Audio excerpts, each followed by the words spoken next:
Brielle knew now the Mimic Tower was a mockery. One could mock anything from friends and neighbors to kings and queens. The Mimic Tower was a mockery of her. She climbed an abraded path to the plateau on which the abomination sat. From a distance, however grotesque, it appeared to be an extension of the earth, as monumental edifices sometimes do, but up close it became a drawing by an amateur with a rudimentary knowledge of linear perspective. Architecturally, the tower shouldn't have existed. It narrowed downward in a club shape, as if someone had made a mistake in the calculations.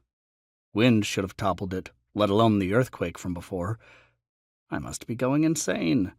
However, as she got closer, Brielle realized it wasn't only the form that was off. Boulder-sized dents thinned the tower's base, places where stone or whatever the material was had chipped off. The nightmare hadn't simply shed its thorns. It had taken a beating. A few bushes grew on the slope, decorated with paper-dry black berries. She tried eating a couple, only to spit them out when they burned her mouth.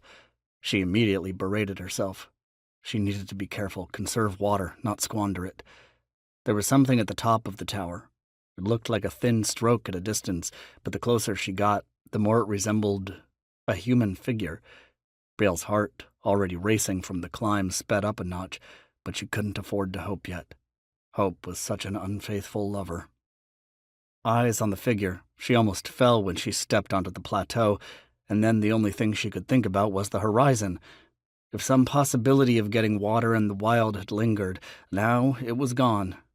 Infinity had always remained a theoretical concept to her, until this moment. The flat sky and the land beyond the plateau's edge were reflections of each other, as though a knife had sliced through the world, cutting off grass clean the hills and mountains. Squat rock stumps rose like islands from a sea, and forests, that they weren't the name at all, were ripples. There could be no goals, no destinations in this vast nothingness, except the place you're about to enter. A strange thought visited her. The figure at the top was her. She was about to look up again when the ground in front of her came alive. It took her a moment to realize a shadow the size of a house crept onto the plateau. She turned. The face, an overgrown baby's.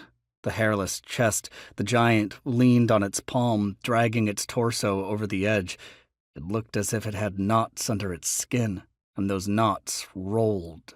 The bones adjusted themselves, sliding into place, each click jolting the body. The monster she'd assumed dead reassembled itself before her eyes, and it moved, it crawled forward, its expressionless gaze fixed on her. Brielle ran. A black doorway marred the foot of the tower, and she made a dash for it.